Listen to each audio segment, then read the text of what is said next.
This is not Planet X. By now, maybe you have seen this photo. Some say it's Planet X, and they are relying on the apparent winged feature to prove that it is Planet X, and I'm going to bring proof that it isn't Planet X. I have looked at many objects in the night sky on Google Earth Sky and noticed something. Maybe you have noticed the same. The first clue that this object is not Planet X is the star on the lower right. With the eye of an artist, that is, just looking at what's there and making no interpretation of it, what do you notice? It has 4 spikes at 90 degrees from one another, doesn't it? Stars don't have this feature. It's a lens effect. And you have to be very careful of lens effects in astronomy, or you will end up seeing Jesus in the stars. If any nebulae had the face of Jesus, or what appears to be a human face, that's not a human face at all. It's our interpretation of the light we see, and if you were on another planet, that same nebulae would look completely different. In this particular case, where people claim that this image is Planet X, there is no human face and nothing to interpret, other than the apparent effect of some photographic aspect, and all you have to do to prove that these occur is draw back and look for other stars that have similar effects. I did, and I found many to confirm for me that this is not Planet X. But I went one step further and proved beyond illusionary effects that this is definitely not Planet X. And I'm wondering if you know what I'm talking about. I'll give you a clue in the form of a question. What do we know about Planet X? Are you beginning to catch on now? What did the insider say about Planet X that would help us analyze this image with a little more scrutiny? He said that he watched it on the Hubble Space Telescope for a decade, and at first it was a tiny dot, and as it approached, it got huge. And they pulled the plug on his incoming signal, and he couldn't see it anymore. He said it has a tail, and that anyone who viewed Planet X would see that it's a blazing hot star, millions of degrees hot, and since we are still using the Fahrenheit system, one might assume that he was talking Fahrenheit, not Celsius. Does this object look hot? It's orange. That's all we know about it.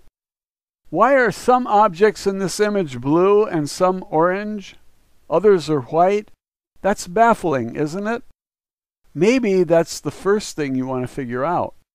But I thought of a much simpler method of revealing what it is that we are looking at. Have you guessed it by now? It's not that difficult, and I gave you a big clue. Okay, I'll give you another big clue, and this one is sure to give it away.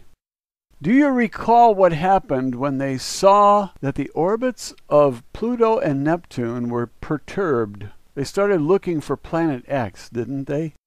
By the perturbations, they knew where to look, and they looked there, and what did they find? Nothing! Right? So what did they try next? They sent up a satellite, didn't they? The satellite had a telescope on it, didn't it? What was the name of that satellite? It was called IRAS. And what is this acronym? The letters IRAS stand for Infrared Astronomical Sky Satellite. It was not a telescope that looks into our visible wavelengths, was it?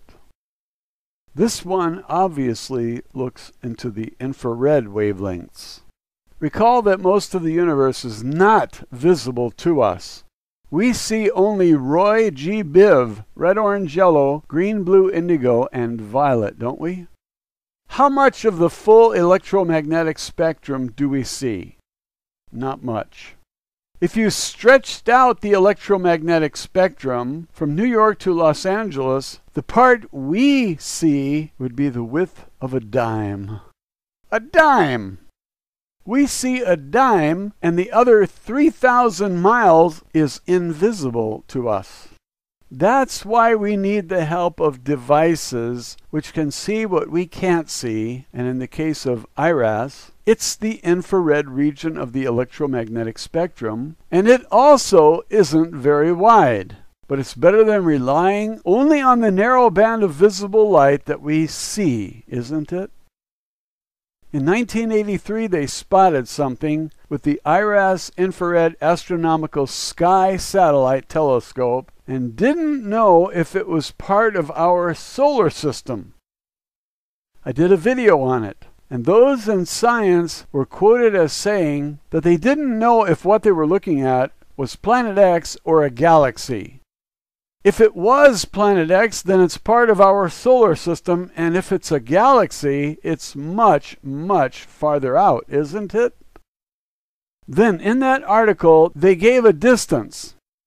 And when I read the distance and compared it with Pluto, it was clear that they didn't know what the fuck they were talking about.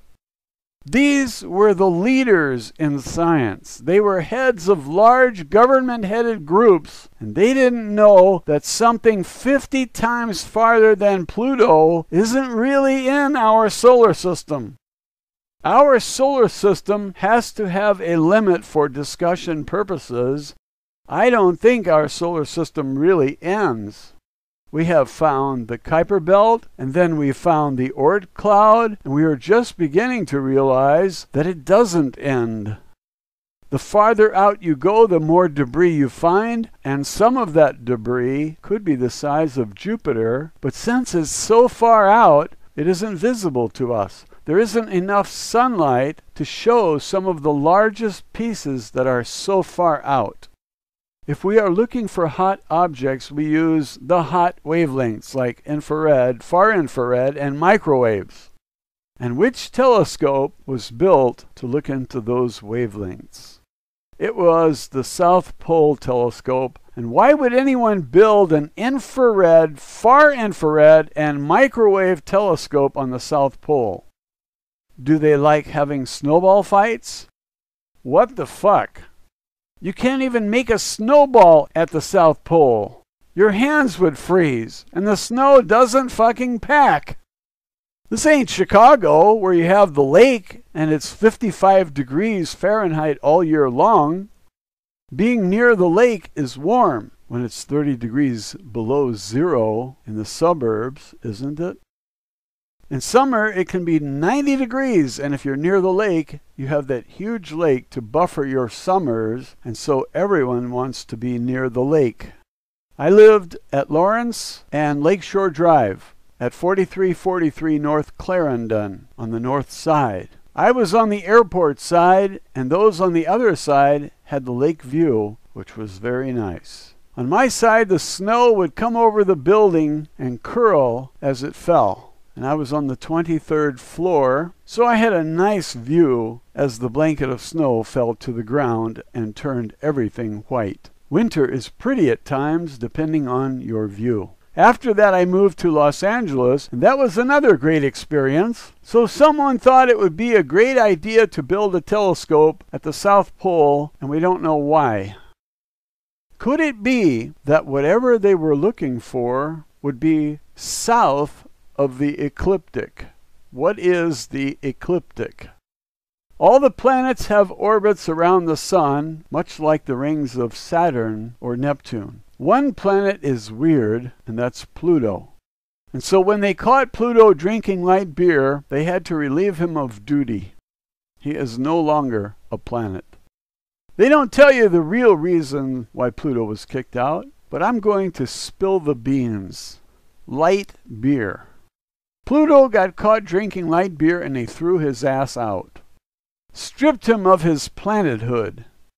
And if Pluto doesn't straighten out that orbit and start going to the gym to get huge, he's going to be released into the Oort cloud by Planet X.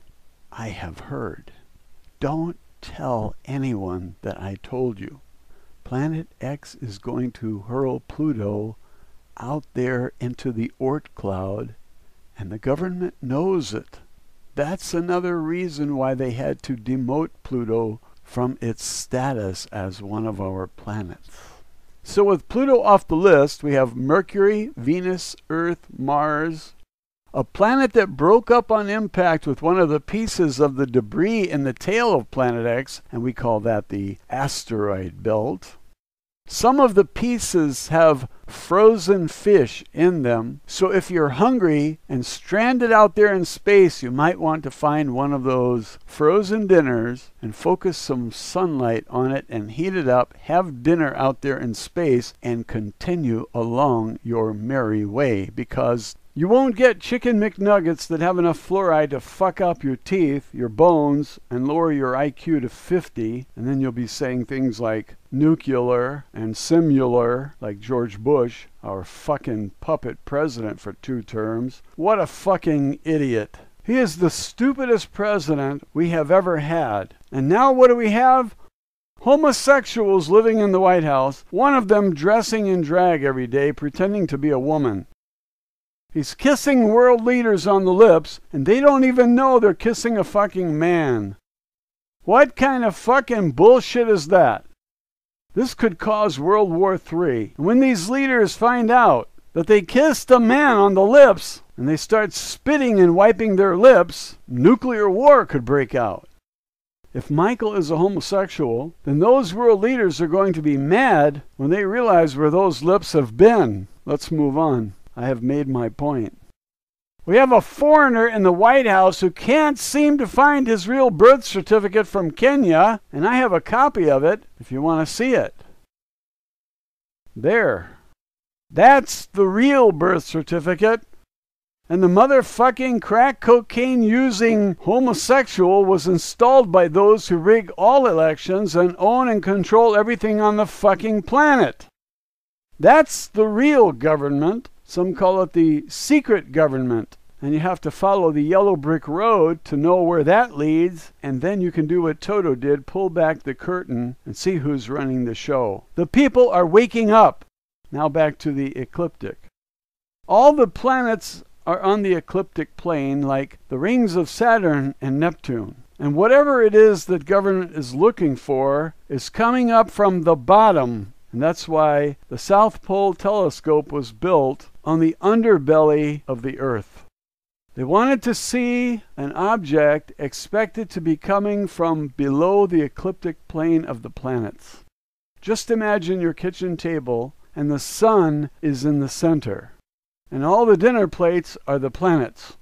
This thing is coming in from the dining room floor, and it will pass through the ecliptic plane, blow Earth a kiss, kill 90% of us, and maybe then fly back out into space where it came from. It will be back in 3,657 years. That's the average orbit, and it varies because everything it encounters on its journey through space has an effect on it.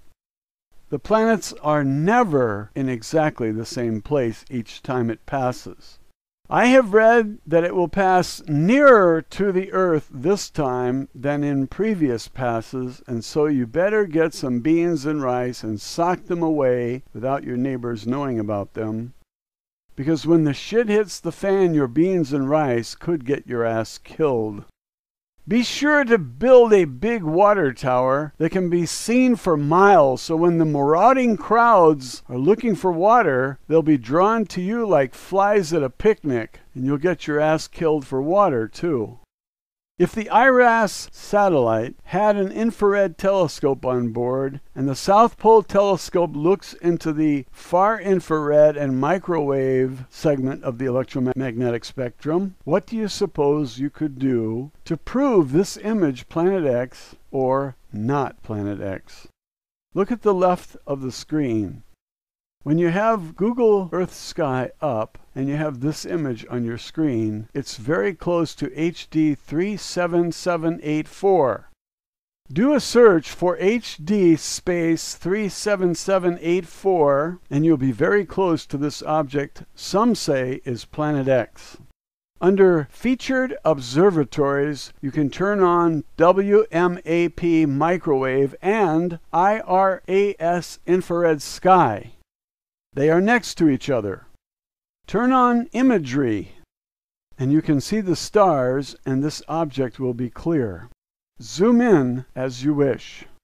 This image, which I have labeled Suspected Planet X and HD 37784, shown with microwave turned on and settings shown at bottom, shows no heat in the vicinity of HD 37784, and we have zoomed out far enough so you can see some hot objects in red and orange.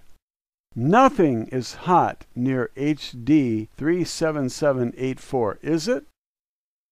Okay, now let's look in the infrared. I labeled this image Switch to infrared showing HD 37784 and the suspected Planet X, and that's a PNG, with settings shown at the bottom of the screen and the precise coordinates shown. As you can see, the entire area is giving off infrared. From the previous image, we know that there are hotspots to the right in this image, but we see no difference in the region of HD 37784, and the object, some are saying, is Planet X.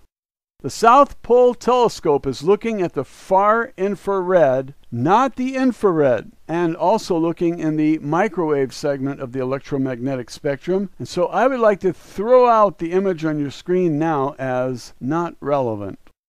Let's go back to the WMAP microwave image, which shows nothing hot where this object is supposed to be. With these facts presented, I'm ready to make a preliminary statement. The object that people are declaring as Planet X does not show any heat in the microwave segment of the electromagnetic spectrum, and I don't think you can have a credible image of Planet X without heat in the microwave wavelengths, do you? A scientist who reaches his conclusion without a lively discussion is not a real scientist. He's a dirty politician by the name of Al Gore who closed the discussion without having a discussion about global warming. That's why I say fools attended Al Gore U. In science, we collect the facts, and in this case, images in the infrared and microwave segments of the electromagnetic spectrum. I'm sure that Planet X will be giving off some heat, and we can't see heat. We can't even see infrared, and the clue is that the South Pole Telescope, built to see this object and its entourage coming in, it did not look in the infrared, but the far infrared and microwave wavelengths, and that tells you what to look for. The image provided by Google Earth Sky under Featured Observatories and with the WMAP microwave turned on, that is the checked box, clearly shows that nothing is hot in that vicinity. And so one could say that if this is Planet X, it's a little chilly there and not likely to be a dwarf star, millions of degrees hot, as the insider said it was. I have not been to Planet X, but there is one human being alive today who said she was there. The Zetas took her there to see Planet X close up. I'm not going to tell you her name, but it's Nancy. Last name begins with the letter L, like leader. But that's all I'm going to tell you. I'll let you figure out who it is. She says Planet X is real, and she had a ride to confirm it. I had no such ride, and I can't confirm anything. But I'm reasonably sure that this object that people are saying is Planet X, just because it appears to have wings, is not Planet X because it fails the microwave test. And now you can add your comments below. I rest my case. Thanks for watching. See you next time, when maybe Planet X will be visible in the sky and we realize that we're all gonna die. Planet X. Are you beginning to catch on now? What did the insider say about Planet X that would help us analyze this image with a little more scrutiny? He said that he watched it on the Hubble Space Telescope for a decade, and at first it was a tiny dot, and as it approached, it got huge.